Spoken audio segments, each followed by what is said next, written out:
Hail to the king, baby.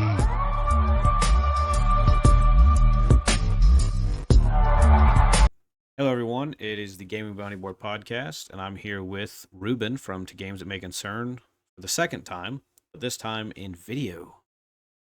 Yeah, first time. I think this is the first time anyone's seen me because I haven't put my face on Face the reveal. channel at all. Yeah, big time Heard release. it here. Face reveal. First time ever.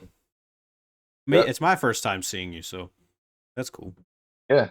Is it different? Is it different actually seeing the person versus because you've probably heard hours of my voice I talking have in heard those hours of videos. your voice. Yeah, it is interesting. Yeah, finally seeing you after so much time just hearing your voice. Yeah. I remember you look different than I expected too when I first saw you. Yeah, I was like, you almost have like a jock shoulder build, like someone who like plays football or something like that. You ever play sports or anything? I played football for like 1 year. I wrestled for a year, but I was never super into sports. I do have like pretty broad shoulders.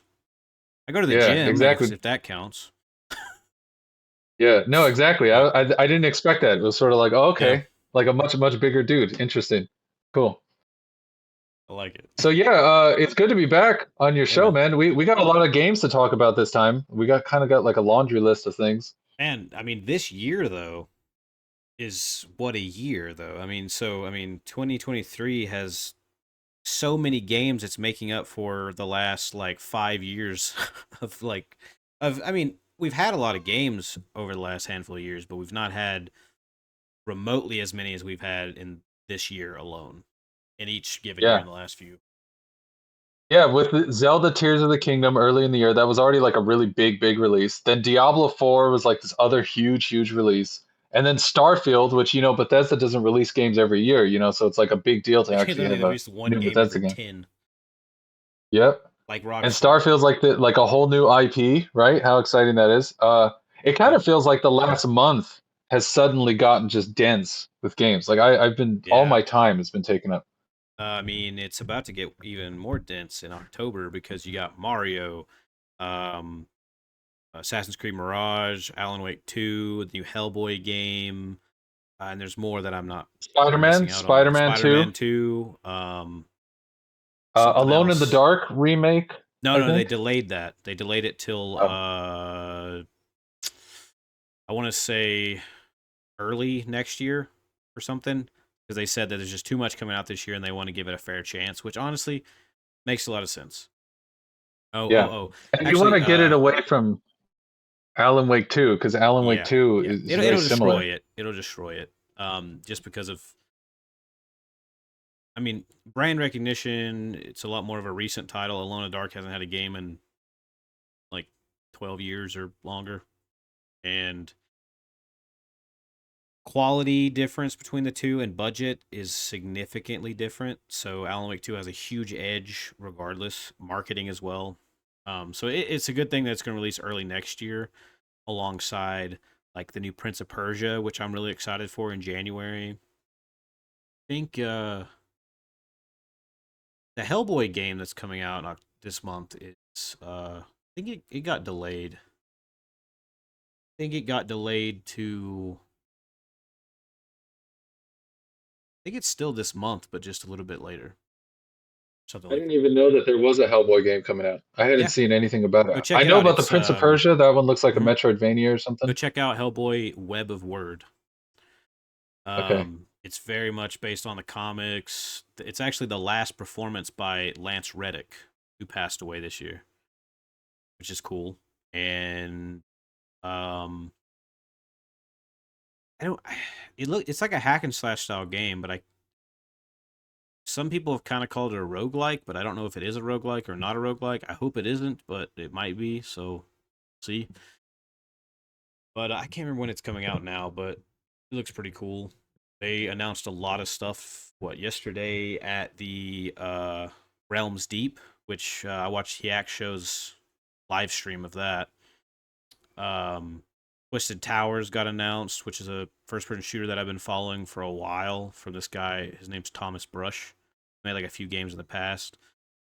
Indie dev. He's only it's just him and like one other guy, I think. And there's a bunch of other stuff announced. Forgive Me Father 2. I've been playing the first one. A lot of stuff coming out, a lot of stuff announced. It's been a crazy year. Yeah, but we already got plenty to play. I mean, like the Yeah, games recently have been yeah, massive. yeah, So, yeah. what have I you think been enjoying the most for like the last month? for the last month, what I've enjoyed the most. Um,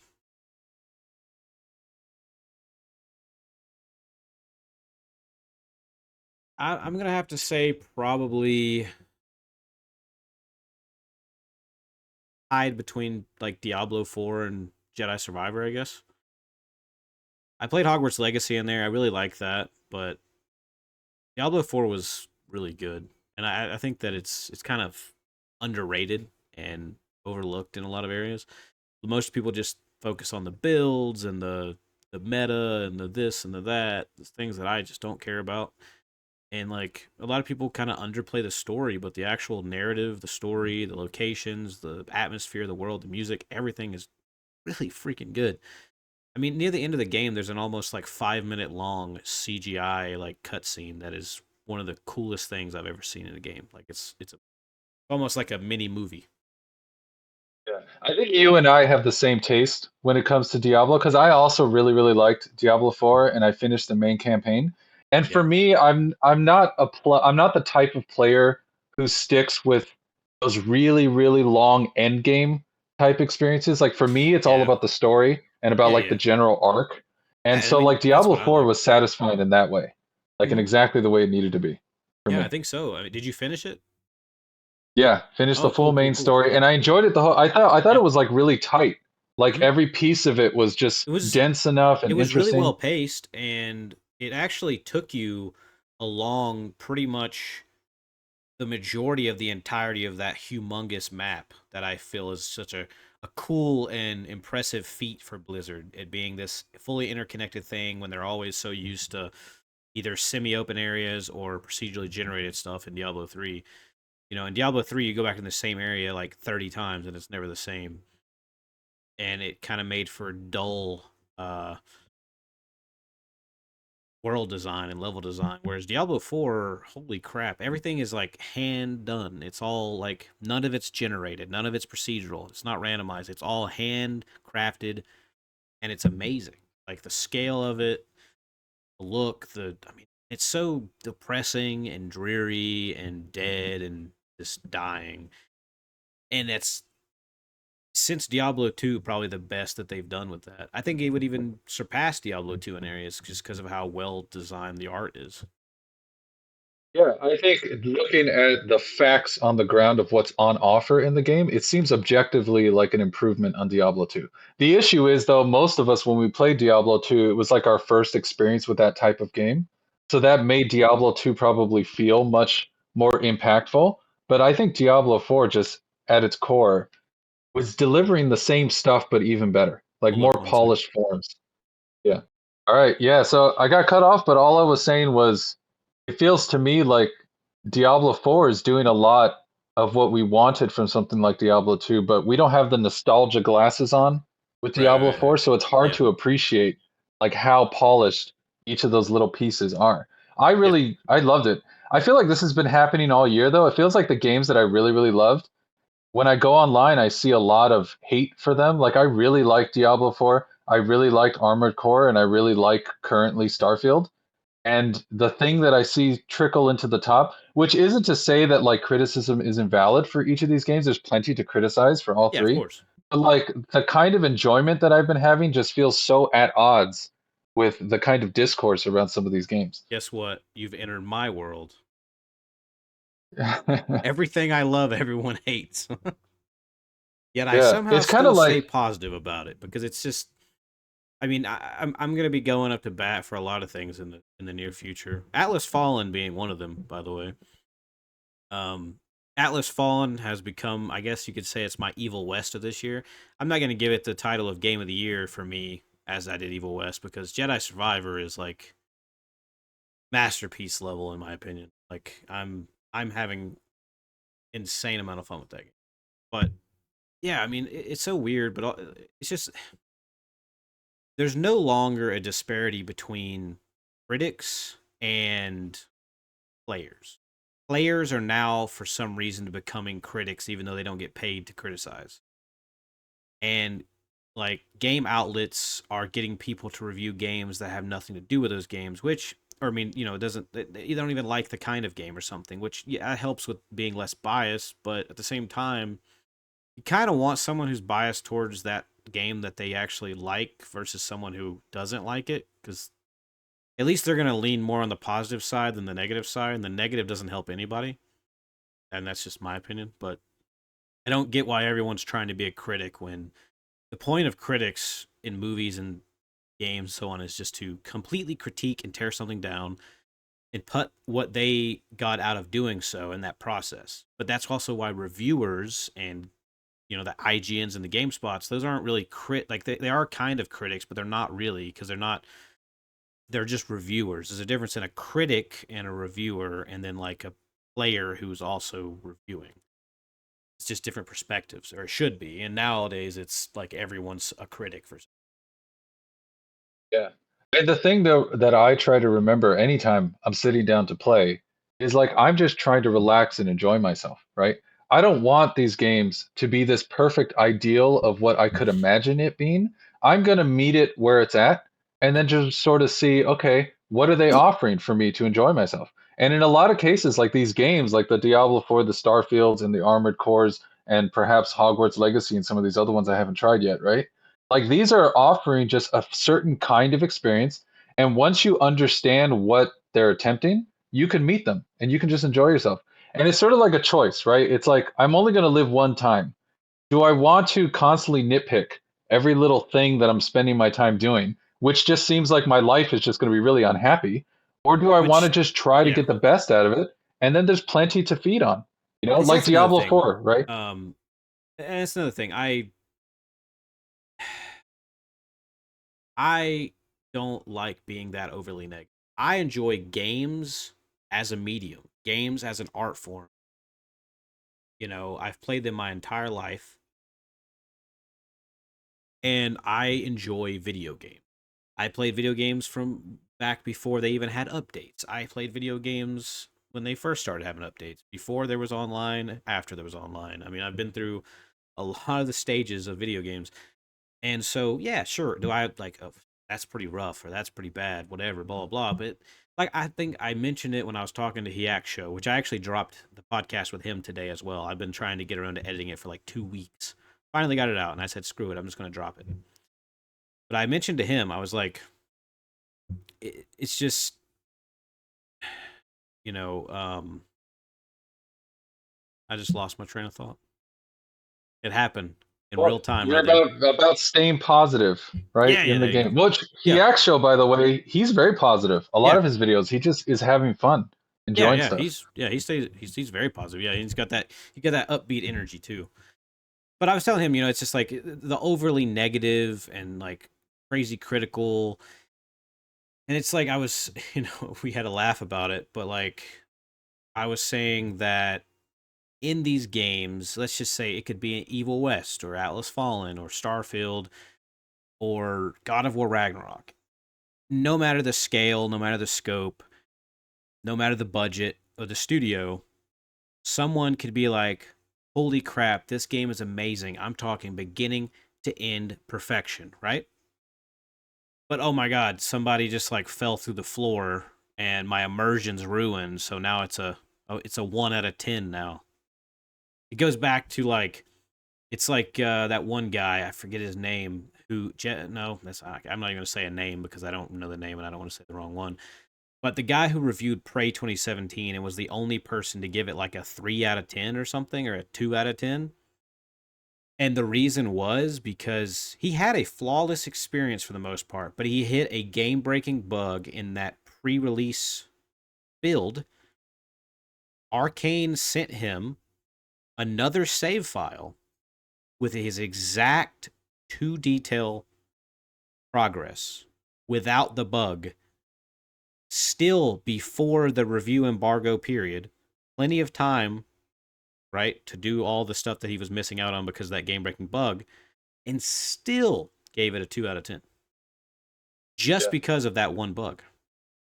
That almost And that, nobody if not anybody even experienced. And it was fixed in a separate save file they gave him right after, which means he just got he probably got a save, like a version of the game that was way older than the one they actually sent out, and it was just an accident. Because no one else ever experienced that same bug ever, prior to release or after. Yeah, and he's judging based on something that's almost pure chance in that case, right? It could be an anomaly, like he stumbled into a very particular thing. Which it thing. seemed to Did have I been. tell you that? Seemed to have been an anomaly. Did I tell you that I was a video game tester? Yes, you told me once before at some point. Yeah. Yeah. So like one thing that was really useful to learn while being a game tester is how many bugs actually ship with games, like thousands and thousands. And we know that it's shipping with all those bugs, but the truth is, there's limitations to time, right? Developers don't have infinite time. They don't have infinite budget. The best they can do is kind of move the bugs into the corners. And the less people and the less budget, the even more they're going to be. Even if they had 10 years to make it, if there's only 100 people or something, compared to a PlayStation or Rockstar level of like thousands. Like, I don't think people realize how many people are in those AAA studios, but like, you look at a Ubisoft game, a Rockstar game, a PlayStation Studios game, those are studios, like, if it's actually like something like Studio Santa Monica or something, there's like thousands of people. 3,000 plus people made Red Dead 2, okay? There's a lot of people making these games. Now, something like Sucker Punch or, like the people that made Stray or, some of these other games or even Days Gone, they were only in like the hundreds. They were practically double A level, but with a AAA budget. And they did great things. But a lot of people don't understand the difference in a studio that is housing thousands of people working on a title for 10 years, and then you look at another game that's been made by 10 years by one person, like Clive and Wrench that I did a review on. That was one guy for 10 years, and his game's sitting on Steam right now at a mixed review, equally positive, equally negative, even though it is a solid, solid 3D platformer that is really cool, and it's a one-man thing. Like, he literally only hired 2 other people for short periods of time just to do art and music. Everything else was him for 10 years of his life. And just a lot of people went on and just like kind of shit on his game. And I'm like, you guys don't even know how to be human anymore. And yeah, it also brings me over to Gollum. I don't mean to go off on a rant, but like, Gollum is not perfect, heavily flawed, but they tried. It was the first time that a super small studio that's mainly known for publishing tried to develop an action-adventure game.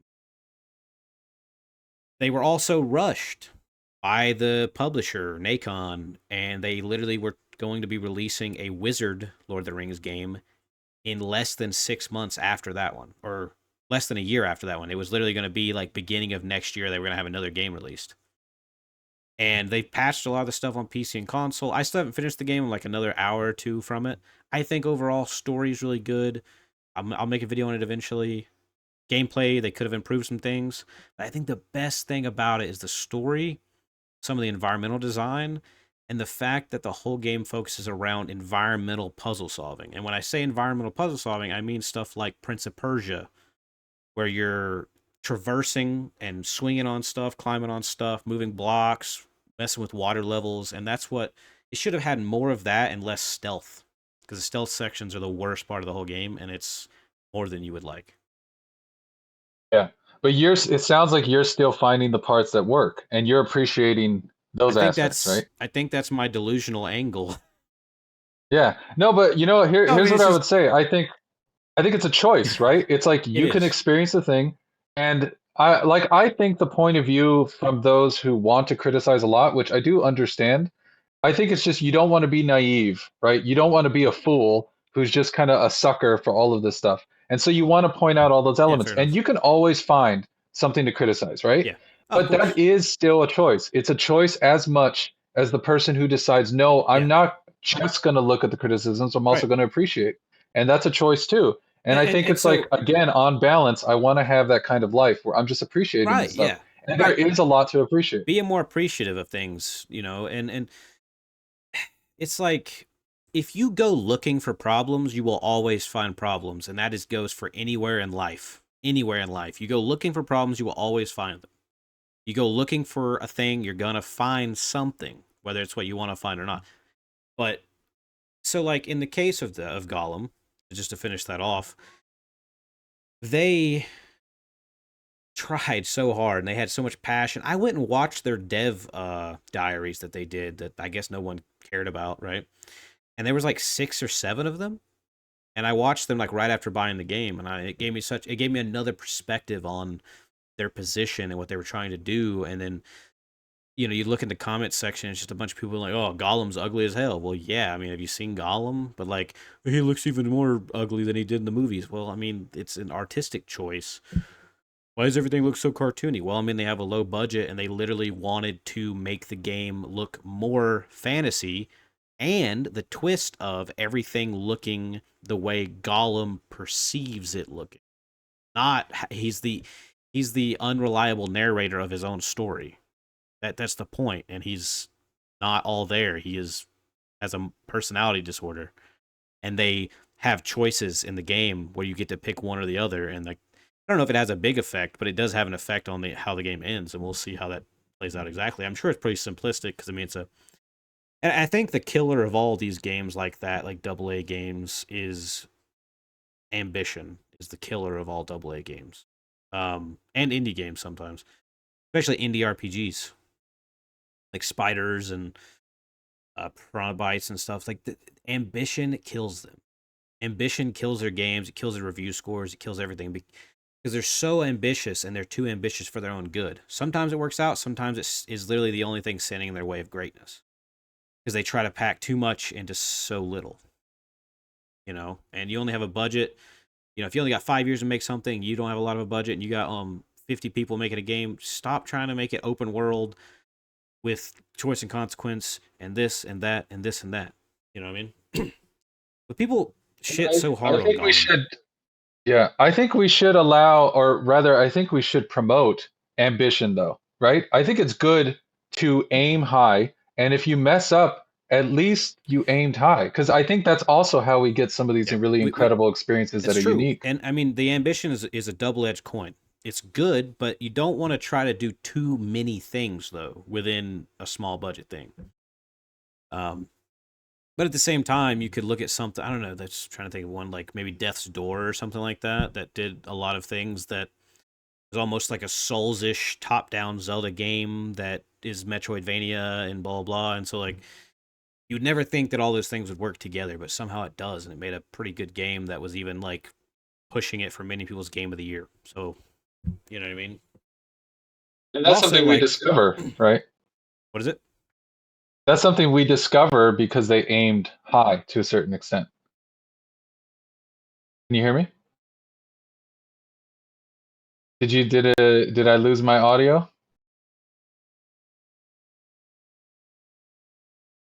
Hello, hello, hello?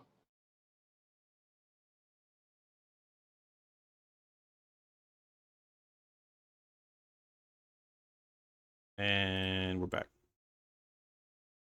All right. Yeah, so one thing that I want to point out about the criticism thing is it kind of reminds me a little bit of like mockery.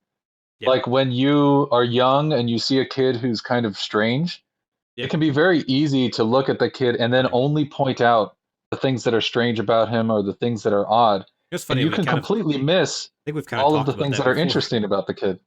Yeah. I think we mentioned something like that before in the last podcast, but yeah, anyway, what we continue saying. Yeah, I think it's like a temptation to, because you can see it, because you can point it out, it then feels like it's worth pointing out. But I think like for certain games, like let's use the example of Starfield. I know that one of the criticisms is the loading screens, right? And that's a disappointment. It's like, oh, look, it's loading all the time. For me, as soon as I got that disappointment of, okay, it's loading, I then just kind of made peace with it. It's like, okay, it's just going to load. I'm just going to have to adapt to that. And then once you do, there's a lot to appreciate past that, right? Because the loading in then allows for certain kinds of experiences and allows for moments that I think are worth doing the loading screen for. It's like notice the negative thing and then move on, right? And start to appreciate other elements. Yeah, I agree. Starfield is kind of loading screen simulator though sometimes, which is Yeah, fine. well, to me, it's what Elder Scrolls always was, right? And I loved Skyrim back in the day. If I didn't mind those loading screens then, I think the idea is like our standard goes up, so then we kind of don't notice that there used to Yeah, be this yeah. I thing that mean, we loved and it was there's a lot fine. more like areas that land that you can traverse in between locations in something like Skyrim or Fallout 4 or whatnot, even though there are still like every interior you have to load into. Where Starfield, I mean, they kind of have that to a degree. When you land on a planet, you gotta, that's another thing. I want to just go ahead and jump off to this too, is that when you go to a planet, right, and it's procedurally generated, randomly generated, whatever, procedural, I guess, so everyone can be a little different. But if you go to your map, it already tells you automatically where like landmarks and different things are that you can go visit, right?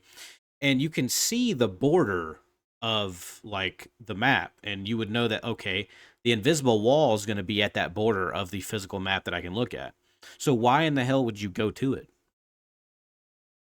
That has Yeah. been what everyone's doing. They're like, "Oh my god, the game you just run into invisible barriers." I'm like, "Look at your map. If it says you can't go that way, just don't go that way."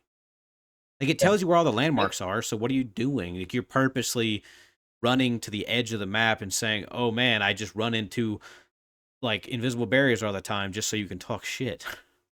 It's stupid. And I think it was what whose review was it? TKS Mantis. He does a lot. He's a huge Fallout guy. You know what I mean? And he did a review of it, and he's like, in my 80 hours or something, I have not once ran into the invisible barrier by just exploring. Because, I mean, you really wouldn't. And like, I spent like 2 hours at like in one dungeon after the initial fight with the fleet, whether you fight or don't fight at the very beginning of the game. I spent like 2 hours in a dungeon. That was like my entire episode or my entire video that I made. And I mean, there was like 3 other landmarks I could have went to. I decided to go off to New Atlantis, but I mean, I don't know. People just like you were saying before, if just find anything to critique, find anything to complain about. Yeah, I think the question that needs to be asked when you find something like that is, does it even matter? Like if I ran into the wall, it's kind of like, so what? Look at all the other stuff that I can do that is extremely enjoyable. Like you mentioned that 2-hour dungeon, like the dungeon design is crazy in some of these spots, like really, really dense and Yeah. multi-layered And, and and do you looping in remember on my itself. video? Do you remember the part that I talked about with the destroyable barrier at the bottom of the stairs? Hmm. Like, that blew my mind. This is not an Yeah, immersive sim. This is a Bethesda game. I didn't expect that element of systemic design. But the more I play Starfield, the more I find these little small, like, kind of systemic elements that they've never had in their games before. I yeah, mean, you can be in firefights in space and get their health low enough, and you can like land on top of them and board them, like, and then you're over here complaining about invisible barriers. Come on, man! You can steal their ship and then go sell it. You can be a space yeah, pirate. This is probably the best Bethesda game ever for true role playing. Like I am playing as a bounty hunter and I'm going to be bounty hunting. Like there's literal bounty hunting missions where you can go and capture people, dead or alive, and bring them back. Like I'm gonna be doing a lot of that. I'm gonna be like Starfield Boba Fett, okay? That's my goal. yeah. and and I mean, that dungeon I got stuck in was occupied by the Ecliptic Mercenaries, which are the most like mysterious group that I've run across so far. Um, you know what I mean? I haven't fought the Snake Men yet, but I've heard stories. Yeah, I've played 120 hours so far of I've played Starfield. 10 maybe. Yeah, and I there's had a to lot of uninstall it to stuff install that some other happened. stuff. Yeah. And there are things like, I'll give you an example, right, of the adapting my mindset. There was a point where I noticed that some of the places of interest repeat, right? You go out and Well, you're naturally, exploring because and it's you can procedural. find, yeah. Yeah, But it was initially disappointing. I was like, yeah, okay, I wish it was more randomized in some way. But then once I realized that, I then thought, okay, I'm just not going to play it the way I thought I was going to play it. I'm yep, going to adapt to how they designed the game. And it seems like they designed the game more around quests and the quests yes, pointing you to new places. Yep. Once I started doing that and following the quests, now I'm never seeing anything that repeats. Right? It's like I'm constantly Exactly. going to new places. I think that's part of that perspective that I have, right? The reason, which is just, it's so funny. I'm trying to like accept it, but it's just funny every time I say it. But like you and many others keep calling me the defender of the underdog and stuff like that. It's like I'm the voice of reason amongst the hated video games and stuff. But it's that perspective, that you got. Like I go into Starfield, and I'm not going into Starfield trying to play it like Skyrim. I'm not going into Starfield trying to play it like Fallout 4, Fallout 3, or Fallout New Vegas. I'm not going into it trying to play it like Outer Worlds. I'm going into it trying to play it like Starfield, right?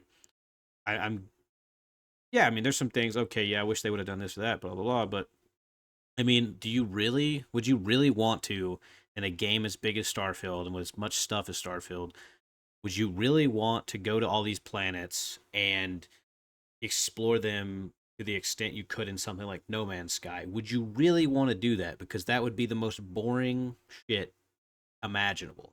You would just be walking for hours doing absolutely nothing. But right now, they give you procedurally generated locations with landmarks, quests, random encounters, and so on that you can find within 2 seconds of landing somewhere 9 times out of 10. You can build your own settlements. You can recruit people to work on your ship. You can customize your ship. I mean, there's so much. And if they did that, like, it would just, first off, it would have took them another 10 years and it would just be boring. And why would you want to land on this place and explore every inch of an actual planet? Oh, and also a shout out to that one fucking idiot guy who said that couldn't believe you couldn't land on a gas giant. Yeah, yeah.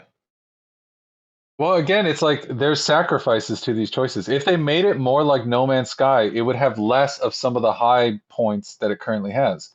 Like, Yeah. look at Star Citizen, right? Star Citizen's trying to be like this big, you can explore the whole galaxy and go to the planets, and it's like a No Man's Sky, but it's trying to aim for those high points, and it's not coming out, No. right? It's taken years and years and millions of dollars because it's like Yeah. you got to make choices. There's Star limited Citizen will time. probably never come out. No Man's Sky is what it is, but it's also taken No Man's Sky the last 8 years to get to where it is right now.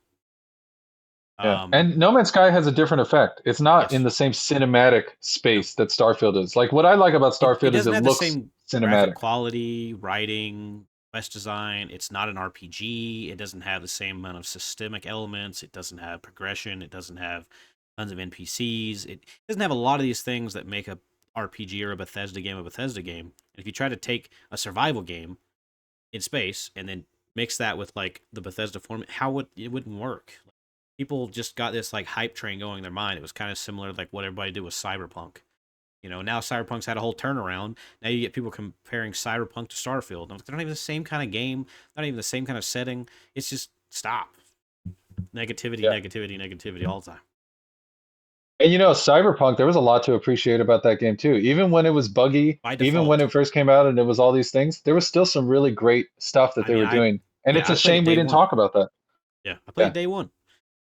And the only, one of the biggest supporters of that game that I know is Frankly Gaming, who I've also had on the podcast. And he has like 12 videos talking about Cyberpunk and how amazing it was even then. And I mean, he's right. I mean, it had bugs and issues and some things that weren't promised and troubled development, blah, blah, blah, blah, blah. Whatever, it happens. It's part of the whole process. But I mean, you can't name me another RPG other than like The Witcher 3 where you go off, and I've literally always like referenced this one, it's not even a quest, but this one thing that is a like miscellaneous one of those throwaway quests in like Skyrim or something. It would be in the miscellaneous tab where a random ripper dog's like, "Hey, my medicine was stolen. Go find this dude and get it back." It takes you 2 minutes to go to the building where this guy is. You go there, you talk to him. I mean, there's a lot of ways you can go out. You could kill him, whatever. But if you talk to him, you have a conversation. He was an ex military, and they installed cybernetics in all the military people, and they forced him to fight and blah, blah, blah. And when he got out, he was a veteran. He didn't have any support, no money, blah, blah, blah. And then the cybernetics over time, without medicine, it turns people into cyber psychos. That's a very well documented thing within the game. And so he was starting to slowly lose his mind.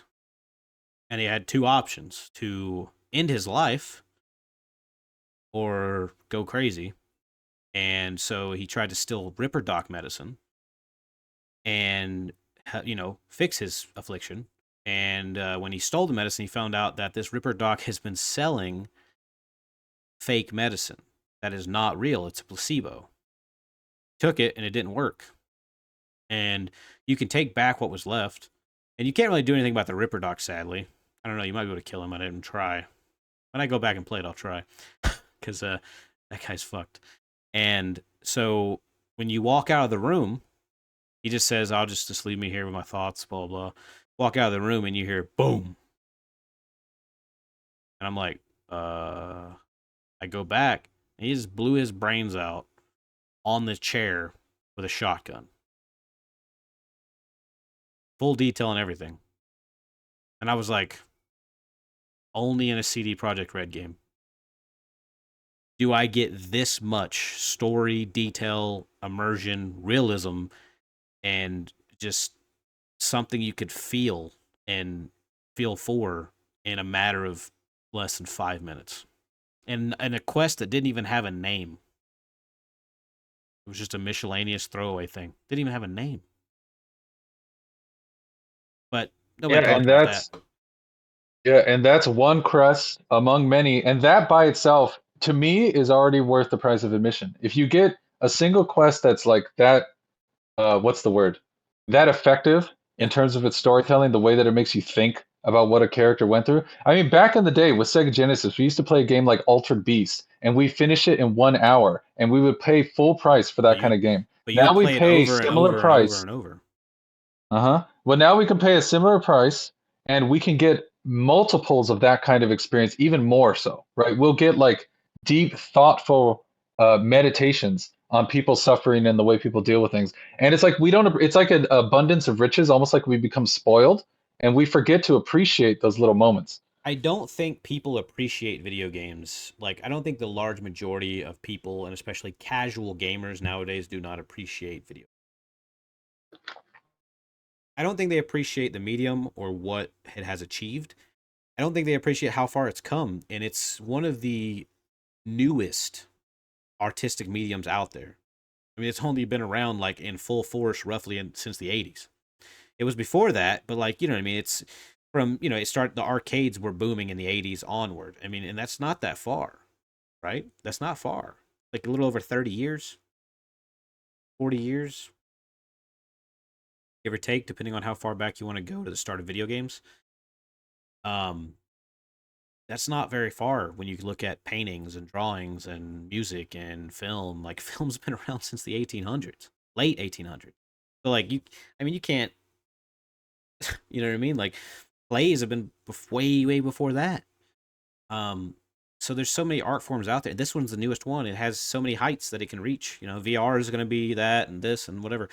But I don't think people understand like how far that jump is. And I hate it for people who were not, like your age, who got to grow up in that, or even people my age who grew up in the end of it, of that early stage, but was lucky enough to be around people to see the entirety of that as a kid. Just because I got to play all the old stuff and the new stuff and whatever. But also it goes back to you saying, back then, we'd get a game, we'd pay, and people don't understand, like, they're saying games are expensive now because they went up to $70, but it's like, I mean, you go back to like the original Nintendo and they were charging like $80 for cartridges. Games have been $60 for like the last 20 years. So I don't think people understand that. But when you account for inflation, it's actually cheaper. It is, yeah. Compare it to now to then, yeah, it's actually cheaper. And then also, you're saying, buying this game for whatever, it doesn't matter, 50, 60, $80. And, you wouldn't get that many games. As an adult, you're able to afford more, right? So you have more games, blah, blah. As a kid, though, I mean, I still had a decent amount of games. Because, my family just fed into my love for them. But I still didn't have as many as I have today, right? I rented more games than I owned from rental stores, which is a thing of a bygone era. Even Redbox doesn't even rent games anymore. And so that's a bygone era. And, renting a game, you'd have it for a day. I remember back you could rent a game on Tuesdays for 2 days for like $2 or something, but you rented it on Monday or any other day, it was like $2 for the one day or something. It was like a deal like that. You'd always want to get it on Tuesday so you could have an extra day with it because you usually couldn't beat that game in a day. But if you only had a day, you were trying really hard to beat this game in a day, and games were shorter a lot of times back then too. And when you bought a game, it meant a little bit more. And I even feel that today when I have my own stresses of trying to beat the backlog or get through all these games. Because I'm like, I don't have enough time to 100% everything, and I'm trying to play everything, and then I stress myself out for no reason. Good job. They're just video games. You know what I mean? But it becomes almost like a job in a sense. But back then, you get the game, whatever you paid for it. Didn't really matter. You could beat the game, depending on what it is, in like an hour, maybe 3 hours, max 10. But you'd play that game 100 times. You'd play that game and you'd do everything. Achievements and trophies didn't exist back then, so there was no such thing as achievement trophy hunting. But you still tried to 100% it. There were still a lot of times, things that did that, or you're trying to beat the high score, or you replayed it to get this or get that, unlock skins, cheat codes. A lot of I miss cheat codes, I really do. I recently played through The Force Unleashed again, the Wii version. They ported on Switch, and it had cheat codes, and I just was like a kid in a candy store. It was like cheat code, cheat code, cheat code, cheat code. I haven't played a game with cheat codes in like 12 years. And it was cool. I was like, I miss cheat codes in video games. And I think there's just a lot of things like that that have been stripped out, and a lot of people just lost the appreciation because now we've kind of hit a peak of quality. Games aren't going to look that much better than they are right now. And as far as learning in the last 5 years or so, we've probably got more games that you can learn from and grow from. And games as a medium tells better stories than a book or movies at this point. And I think people are spoiled a little. They just don't appreciate it the way they should. And I think that's also why everybody's become critics. Yeah. And this is something that we understand with human psychology, right? It's called habituation. Some people call it the hedonic treadmill, where what happens is you get what you want, and then your standard gets higher than what you initially wanted, and you don't even appreciate that thing anymore that you got. And maybe one thing that's common between you and me, like I feel like I relate to this when I watch your videos, is it feels like both you and me still have that childhood kind of appreciation of like just loving getting any kind of quality with these games and then seeing how much Yep. higher the standard has gone and just appreciating it the whole way through. I mean, yeah. I mean, every year I could play at least one game that like pushes the bar a little bit higher, and some people are like, man, we haven't seen one game better than this, one game better than that. Like, it's not God of War, it's not this, but like, man, come on, like different games push different things in different areas, and that's what I look for. I mean, the game that this guy finds to be just mediocre, I mean, maybe I found something in it that was an improvement over something in the past or something that pushed this one bar a little bit higher. And I was like, that's cool. For that alone, it's worth the price of entry. For that alone, it's something I want to play. Yeah, one thing to remember, Skyrim was criticized to hell and back when it first came out. And same Yeah. with Oblivion, same with Morrowind. And then Even now they're something viewed like, as classics. yeah, and now something like The Witcher 3 that's got some of the most praise among video games ever was heavily criticized when it came out. And it was actually probably just as buggy as Cyberpunk was. Hmm. And then now it's like in retrospect, we suddenly can appreciate again. And it's almost like with your videos and with mine, we're trying to appreciate it now a little bit sooner because there is a lot to appreciate instead of waiting for the whole thing to build up and for nostalgia to take over. Yeah. And I think that's nice. I think that's another thing is like I don't think people don't appreciate things in the moment because they're always comparing it to other things. Like right now, it's like okay, everything is going to be compared to the top highest quality thing. So everything's going to be compared to what's the best thing right now? Tears of the Kingdom and Hogwarts and whatever.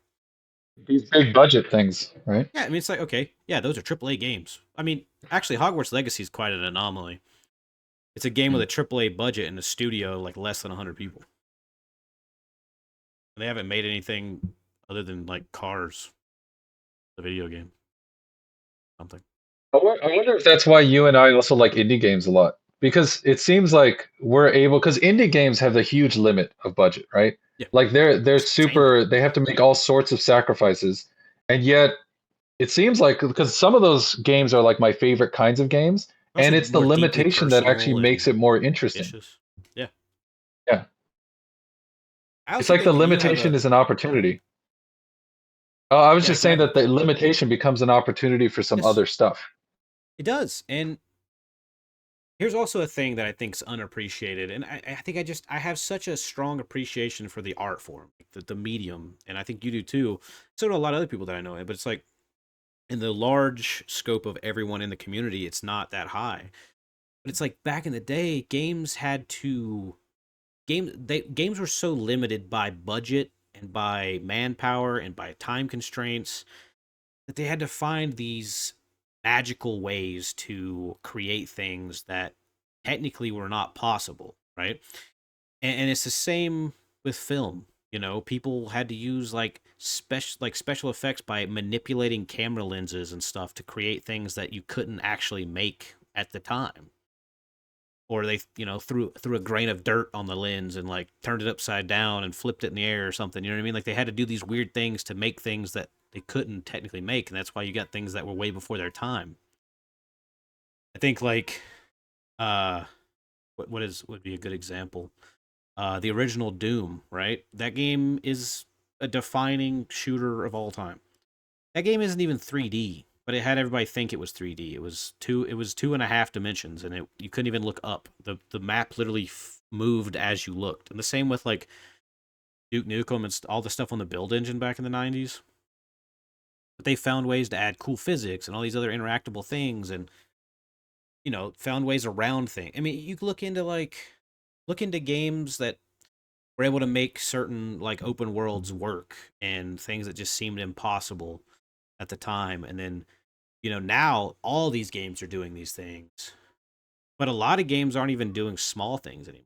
Like you don't see glass physics much anymore. Like you can't be like Splinter Cell where you shoot a fish tank and the water just pours out of the hole that you shot and stuff like that, and the water level won't go any, what I mean, it won't go higher than that and stuff. Like you don't see these small things.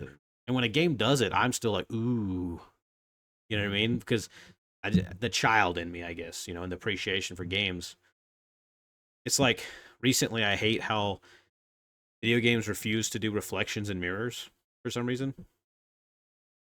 Like they just refuse. Um, Dead Island 2 and Hogwarts Legacy both use the same mirror crap, which it's pointless. But it's basically just like there's a mirror and it's black, but then you can see like a weird silhouette shape that's like bending in time through it, and I don't understand why. And then like Prey had mirrors, but they just made them like look chrome or whatever, like you couldn't see anything. I'm like, why do you guys refuse like why do you guys refuse to be able to, like, why have mirrors in your game or anything if you can't look into them and see yourself? What's the point? Like why even have them there? Like it just bugs me. But when I see a game that does, like the game I was playing this morning on stream, Broken Mind, super low budget, one man team game. It has like the kind of comic booky, but it's like the 2.5 dimension thing. Like the model moves as you move. Guess what? They have a working mirror, and it impressed me. I was like, hell yeah. You know what I mean? You appreciate like those little choices because like a choice like that doesn't technically change the gameplay, No. right? But it's just sort of a nod of look, we're gonna pay attention to this one little Yeah. piece, and that's the stuff you like. Yeah. Like Yeah. with I mean, things like small things.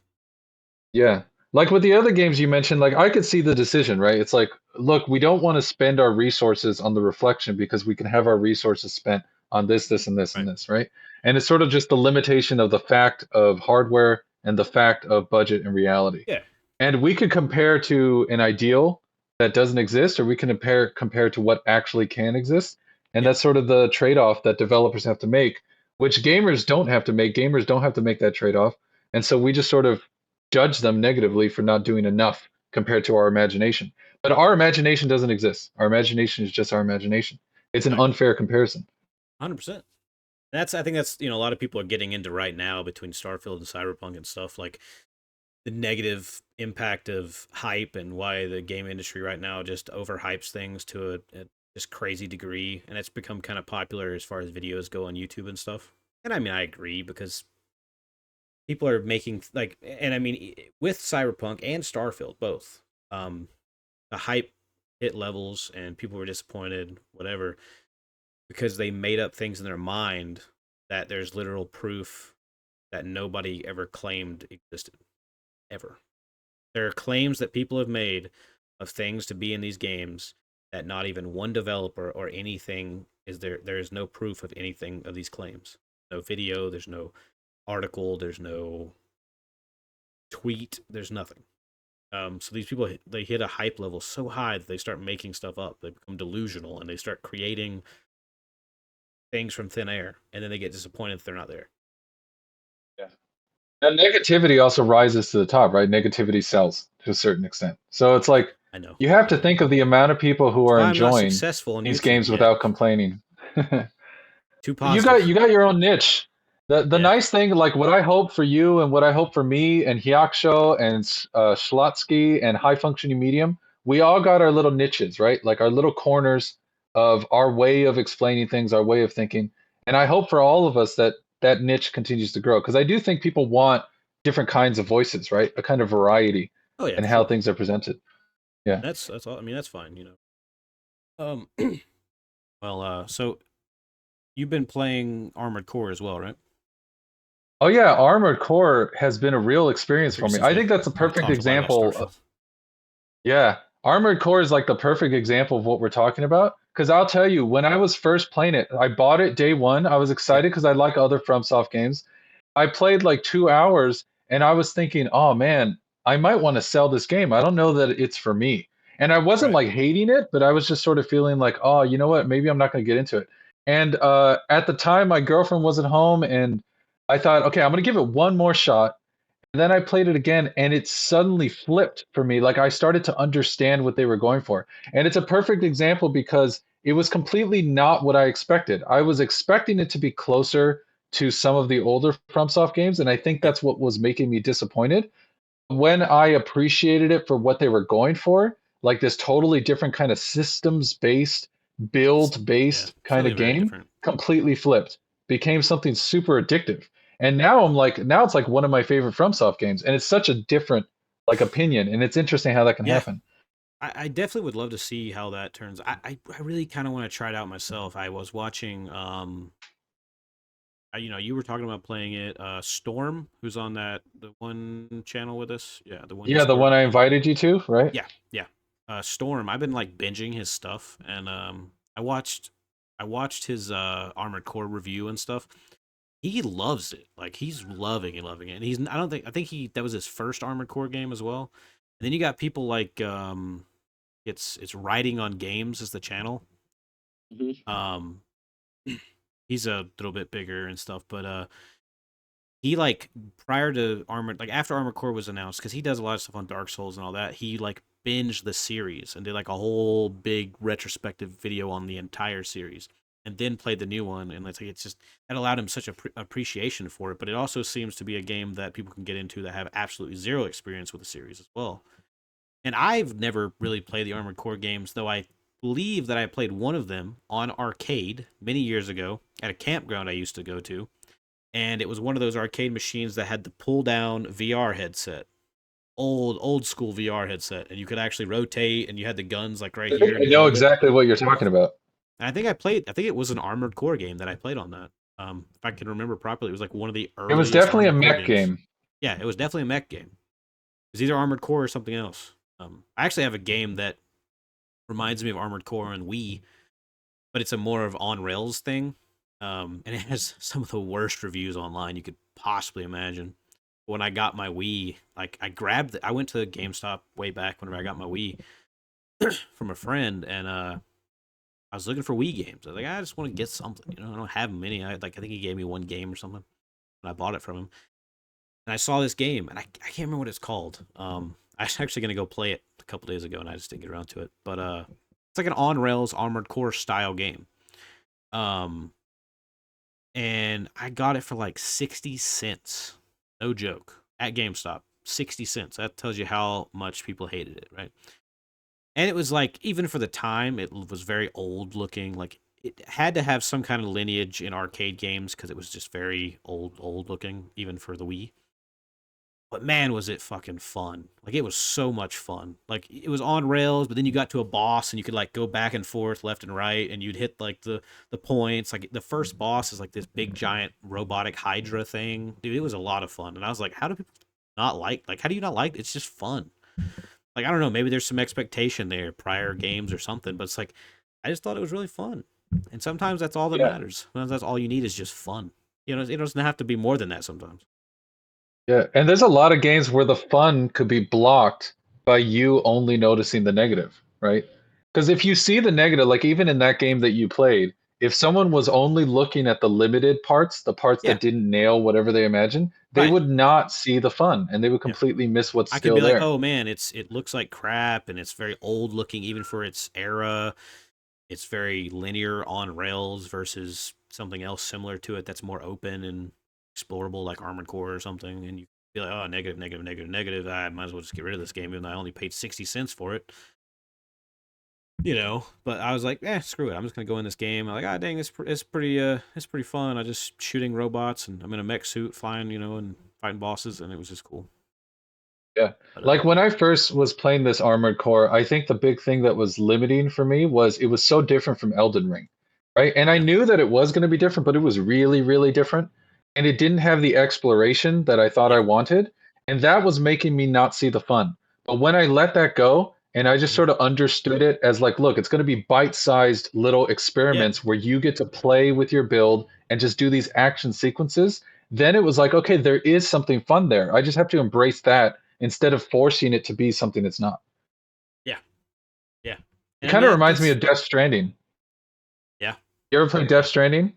I did. I Because rented it around the time it first came out for PS4. Um, I can't. I didn't love it. I didn't hate it. It was very middle ground for me. You know, it's yeah, such a weird game. There's so many cool things it does, and I think what Hideo Kojima achieved with it, and I think the whole purpose behind it is super cool, super innovative, and I think that's why he is who he is and why everybody loves him. But at the same time, a game about delivering stuff isn't for everybody, naturally, yeah, especially a challenging game about delivering stuff. But you know, I think it's a good game. I just don't, you know, I just haven't yeah. really I got think into it full on it. the reason I compare it Armored Core to Death Stranding is because it feels like in Death Stranding you're given little bite-sized challenges, and your goal is to pay attention to the differences between those challenges and adapt your build to those different challenges and those differences. And that's the same thing that Armored Core is doing. But of Yeah, course, Armored Core is packaging it in all this bombast and explosions and action. And Death Stranding is packaging a very similar kind of thing in a much slower paced kind of way. But to me, they're very similar. It's like the same mindset in both of those games. And that was really unexpected. And once I kind of noticed that feeling of similarity, it really made Armored Core a lot more enjoyable. Are you going to try the game? Are you going to play it someday? Okay. The last thing I asked before we got cut off is if you're going to play Armored Core, do you think you're going to give it a shot? you know, I think there's a pretty good chance of that. As someone who's, I really love FromSoft games. I like mech games, um, and so I think there's a chance that I might try it out. They've played pretty much everything else that they've ever made, so it might happen. I'm thinking about. I've been looking into it, and after everything you're saying and what I've seen of Storm stuff and some other things, it looks pretty good. So I might give it a shot eventually. I think Schlotsky got really into it. Yeah, yeah. I think he's been talking about it. Yeah, Like yeah. he I mean, like it he looks played fun. it like 3 different times or something like that. Because it's one of those games where it loops in. You can do a new Mm. game plus, and there's like some slight changes here and there. Okay, And that is it's one fun. of those ones you can replay again and again and again. Cool. Yeah. Well, that's a different. I like that. It's definitely something I Now want to you, probably eventually try out. Um, now you said that you've been playing Broken Minds and like some other. Are you trying to play some indies right now, or like what are you up to? I'm playing a lot of different things. I mean, I beat a few things, and I'm I was mainly focusing on Jedi Survivor, so now I'm kind of bouncing between Jedi Survivor and Atlas Fallen. But I grabbed Broken Mind because it's on sale for like $5, and I was like, it had really good reviews too. It's like 5-star on Xbox and stuff. Screw it, I'll grab it. It's only like a 3-hour long game apparently, so I'll probably knock that out pretty easily. I might do it all on stream even. We'll see. If anybody watches, but it's pretty cool. I mean, it's like a very indie survival horror game, and it is actually pretty cool. I'm pretty impressed by it. Pretty good time so far. So enjoying that. I'll probably beat that soon. Trying to work on some backlog stuff, but mostly playing Jedi Survivor and Atlas Fallen at the moment. Yeah, pretty recently beat Hogwarts Legacy. I decided to make a video on it that I recently released. And I think that game is going to be among the games that are going to be nominated for Game of the Year, probably. I think it's going to be in there somewhere. It is the most successful video game of the entire year. I didn't know that. That's interesting. Yeah, it has sold more than anything that has released to this date. And I don't know if anything else will surpass it. Yeah. Honestly. Based on the way people talk about it, that's very surprising because like all I hear about is the controversy, around J.K. Rowling and stuff. You don't hear about the quality of the game. It's sort of a big distraction away. Yeah, you have to dig very hard to find legitimate reviews on YouTube for it. Like you'd have to scroll for like 30 minutes to find something because most of it is just like essays and just complaining about that whole controversy. And what is it? Like I told someone else, I think it was Hiaksho or somebody, J.K. Rowling makes $0 off of Hogwarts Legacy. Even if she did, it's barely connected. Hogwarts Legacy is a solely Avalanche Software game, Warner Brothers product. J.K. Rowling, most people evidently don't look into this, but J.K. Rowling actually sold her rights to the movies, the books, and she sold the rights to the movies, partial rights to the books, and she sold all video game rights in like the early 2000s. So she makes no money off of video games at all. She makes a little bit of money off the books, but I don't think she makes any money off the movies either. She's not involved with the movies. She's not involved with the games. If maybe they decided at points to like ask her about things or whatever, which I think even Avalanche Software said that they did talk with her about some stuff to make sure they didn't mess up some consistencies within the lore or whatever. And at the end of the day, the whole controversy, the difference of opinion among different groups, which, obviously no politics here. So, but it's just something that doesn't need to be part of the conversation when it comes to Hogwarts Legacy, especially since, once again, Hogwarts Legacy is not called Harry Potter, and Hogwarts Legacy is a wholly separate IP that just happens to be within the wizarding world, right? And so even if she didn't sell her rights to Harry Potter video games, Hogwarts Legacy is technically not a Harry Potter video game because it doesn't share the name Harry Potter, so it's actually an entirely separate IP because it's called Hogwarts Legacy. So she wouldn't make money even if she had the rights to the video games, because that's like just how the whole thing works. The legal area of that works, that it's not technically Harry Potter because it's in the universe of it. She gets partial money from the books or the books or movies. It's because of the IP of Harry Potter, not the IP of Hogwarts Legacy, which are separate independent properties within the same universe. It's like Torment Tides of Numenera and Planescape Torment. Like they're in the same universe, but they're both like the games and the name are owned by two entirely different companies. They're in the same universe. So yeah, there's a lot of just stupid stuff behind that. And my video wasn't like, I kind of was like, well, I don't really make something huge on it. I really like it, but it's not something that I have a whole lot to say about. But I decided to make a video, and I could have went a little bit more in depth in some areas. But I think the perspective of flying around on a broom is insanely cool. The few mounts that you get are cool, kind of pointless, but still cool. The way the game functions and like side activities, story, world, blah, blah, kind of reminds me of an Assassin's Creed game, like I said in that video. It has dungeons, it has puzzles, and all of it's really fun to do. And Luke Stevens, another channel, he went over in a video I think it was the 5 second rule that Hogwarts Legacy uses. I think like The Witcher 3 had was like a couple minute rule or like a 30 second rule or something, where like every 30 seconds or so there's like something to do. And Hogwarts Legacy has a 5 second rule. Like every 5 seconds, there is something that you could do, whether it's fighting enemies or this or this or this. Like every 5 seconds worth of time that you go forward, there is an activity. There is something that you can do.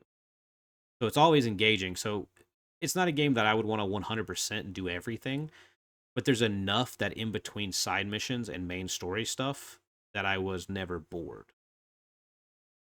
Which system did you play it on? Do what? Which system did you play it on? Xbox. I played on the Series X. Did it run well? Like, was it like 60 frames per second the whole time? Yeah, it ran really well. I think it. I mean, I don't think I ever noticed any frame drops. I think I played it on. I think I played it on performance, not on quality.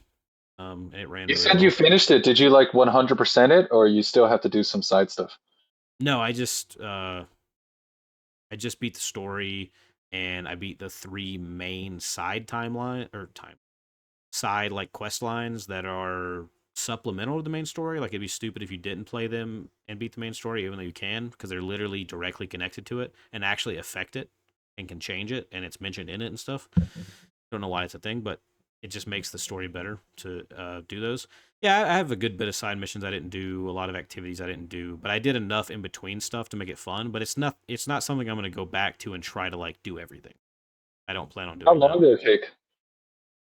To do a good bit of stuff in between, beat the main storyline, beat those 3 side storylines, get a good bit of upgrades, and I think I was level 30, max levels 40, and I think it took me around 30 to 40 hours to do that. So to 100% you'd probably look at like 80, give or Okay. take. Yeah, 30 to 40 is a good length for just Yeah, kind of it's not bad. managing a general run. Yeah. Sometimes like Starfield's long enough.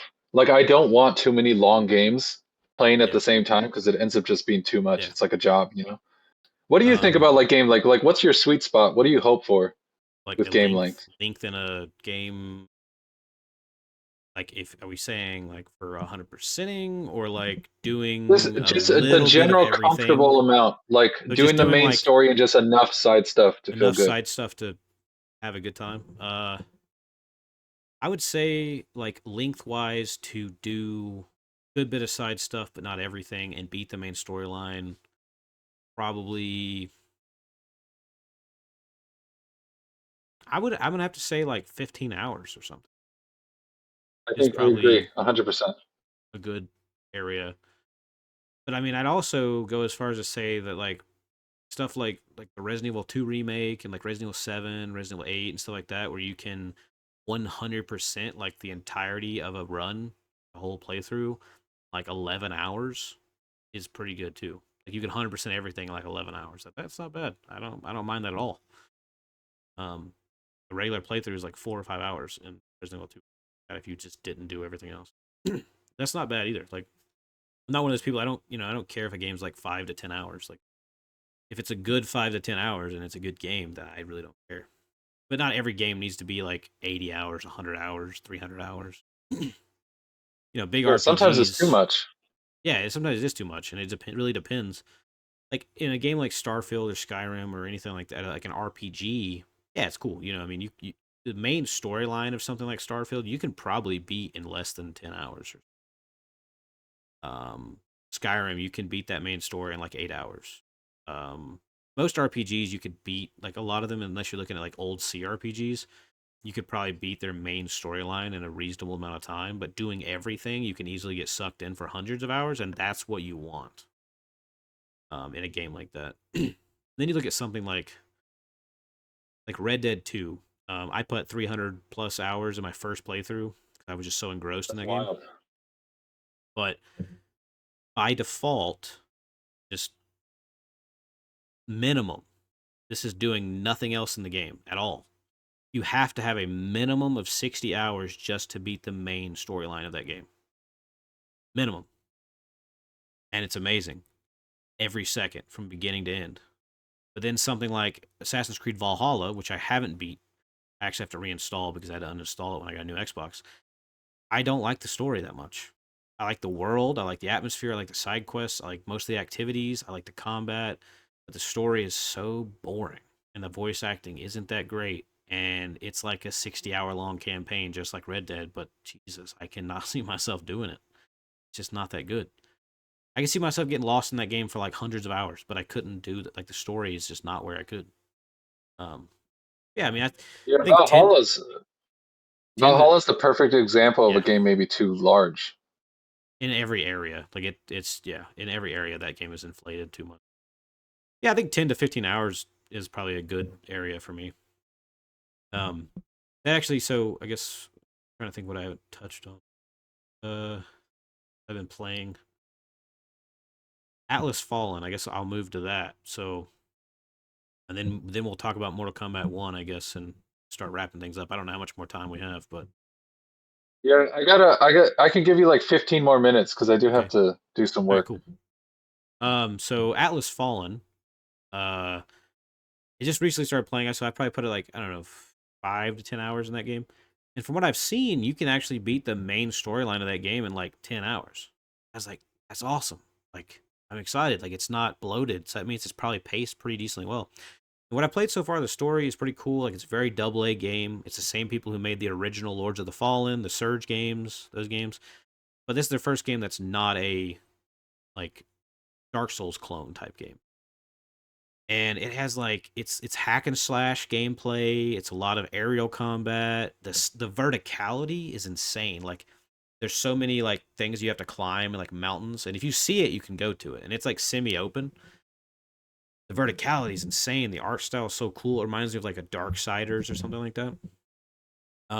High fantasy stuff, but the one of the coolest things is the sand surfing is your main way to get around because the game is mostly sand and you're just surfing on the sand and that's your way of transporting around, like to get around. And it's just, I'm just something like that is just the monkey brain is like, ooh, that's cool. You know, it's Yeah, kind of like, we need more games to experiment with how we move through the world yeah. like that. I mean, Like look at the games like Pathfinder and Journey.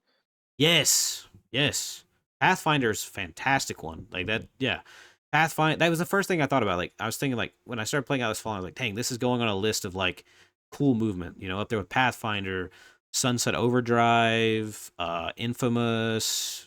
You know, even those old games like Prototype and stuff, where you're doing like parkour, running upside buildings, whatever. Yeah, And even yeah, Spider-Man.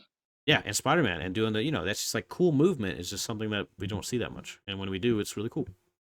But so far, that game is actually a lot of fun. Like I said, it's kind of my Evil West of the year. I think that a lot of people are just hating on it. There's not enough reviews for it. It's in that little double A sweet spot. So, you know, I might have a thing defending it eventually with my positive attitude, I guess. Um, Yeah, you might yeah, I as mean, well. It's a Metroidvania, right? It's like it wraps in on itself. You unlock powers and get more stuff. no, no. Well, I mean, No? you do Oh, I unlock thought it. powers, but it's not Metroidvania. So it's just kind of, it's like Okay. semi-open world. There's like a couple different air like maps, I think, and it's mainly just you go around. There's like puzzles you do and stuff like that, but you don't have to you don't have to like go anywhere and then come back to unlock a thing or nothing like that. But You ever play Recore? The game Recore, the I Capcom game? I have played a little bit of it. And I bought it a couple years ago for like $4, the enhanced edition or remastered edition or whatever. And I've played a little bit. I actually do really like that game. It's actually a lot of fun. I know like apparently near the end it's like super grindy or something. But I also heard some people say that they fixed the near the end because they added that DLC that was originally supposed to be in the game, and that kind of fixes the end game grind or something. So I do Yeah, want to play through Atlas that game. Fallen looks like Recore to me. Like when I see I haven't played Atlas Fallen yet, but like Yeah, it looks a lot like what I remember of Recore. And yeah, Recore was one of those I can games that see that wasn't with like getting the a ton of sand and praise stuff. either. Yeah, Yeah. no, it didn't. It got a lot of hate actually, probably way more hate than anything. Um, it was actually a pretty cool game. It's actually a pretty cool like Xbox exclusive that doesn't really get talked about that much. Um, yeah, I mean Atlas Fallen's a pretty good time. You know, I'd love to talk about it once I get through it and stuff with someone. It would be pretty fun to discuss. It actually has co-op as well, which I don't know who I'm ever going to play it with, but it would be Is interesting that to play online co-op. co-op?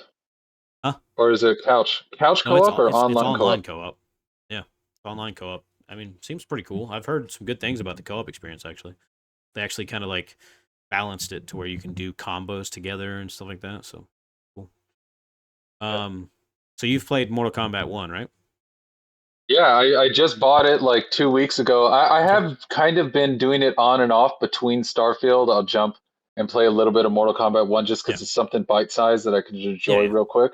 I was super into Mortal Kombat 11 when that came Yeah, I out a like couple Mortal of Kombat years 11 a back, and lot. I was playing that like nonstop. I think I put like 300 hours into Mortal Kombat 11. Dang. That game was just Yeah. my jam. I've always been a big Mortal Kombat fan, like my whole life. Got a Mortal Kombat tattoo. Have you seen that? No. No. Where is it on your arm? Oh, sick. That's cool, man. Yeah. That's a great tattoo to have. Thanks. Yeah, yeah. I mean, I've always been a huge Mortal Kombat fan. You know, I mean, I think I said, I don't know if I said, I think I'm actually making like an MK1 impression thing. I think I might have said it in the video where I'm like, I'll probably buy anything Mortal Kombat, even if it sucked. But I haven't played I anything feel that sucked exactly the yet. same way. So, but yeah, I mean, I've been playing it a lot. I got it the day it came out. I binged the story, beat the story. I played a little bit of Invasions. I've been playing a lot of online matches. I played some like local with my girlfriend and my dad and stuff like that. Um, yeah, I mean, I've been having a blast with it. I I really like the way combos work. I'm happy they got rid of the class system that was in MKX and 11, so you have all your combos. You're not just stuck to like three or four like abilities and stuff. So you can just combine everything together. The combat is the most fluid that it has been in years. Like it's so good. Reptile's super good. That was who I was kind of playing a lot for a while, and I think who was the other one that I was kind of leaning towards? It was Reptile. I was leaning towards being my main character, and can't remember who the other one was, but once I beat the game, I started playing as Havoc, and that is easily my main right now. Like I'm having a blast playing as Havoc, online, local, and everything. Yeah, it seems like they brought back a lot of those 3D era Oh yeah, characters, right? With yeah, they did a good Havoc bit. and that one.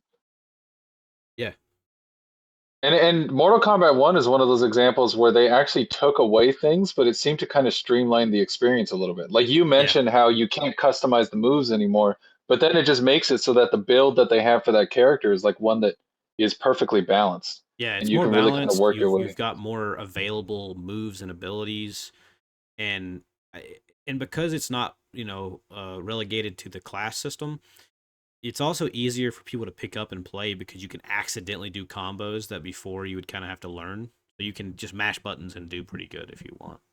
I think that's a lot better for the type of game that it is. And the story mode's real crazy. Did you Oh finish yeah. the story mode? Oh yeah.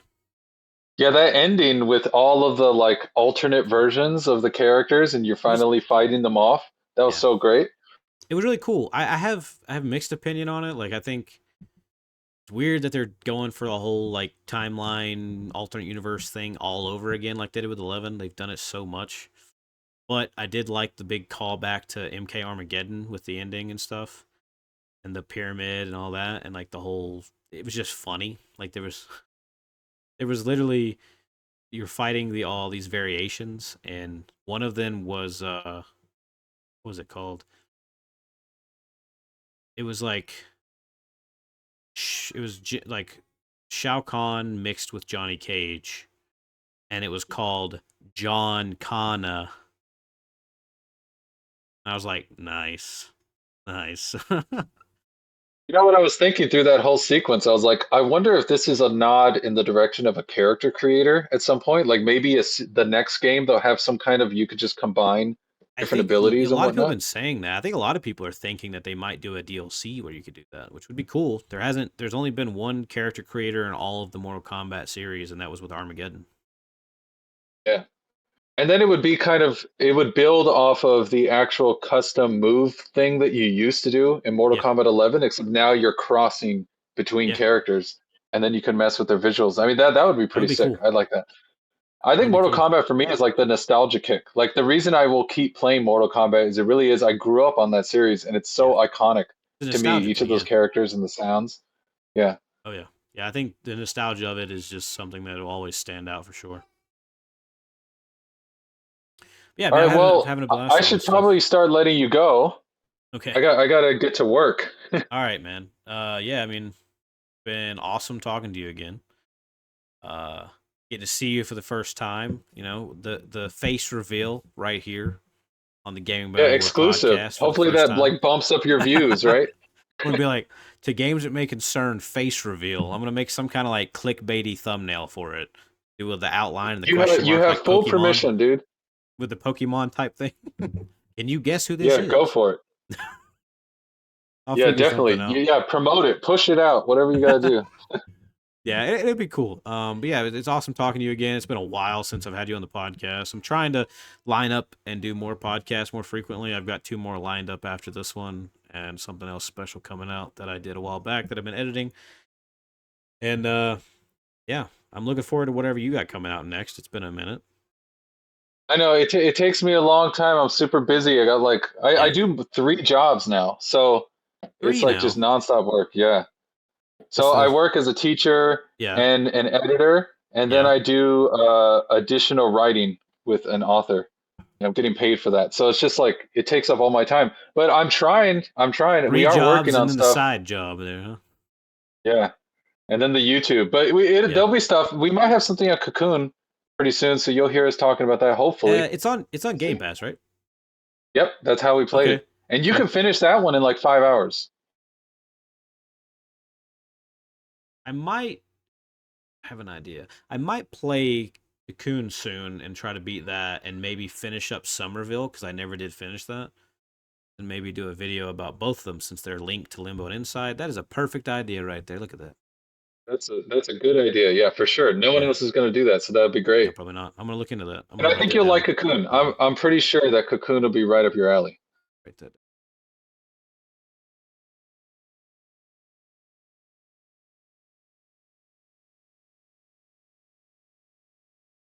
Well, bro, I'm gonna let you go. All right, man. Yeah, good talking to you. And I'll see anytime you. you want to talk again, I'm always down. Will do, man. 100%. Definitely gonna talk again. I'll talk to you later. See you, man. Yeah. Peace.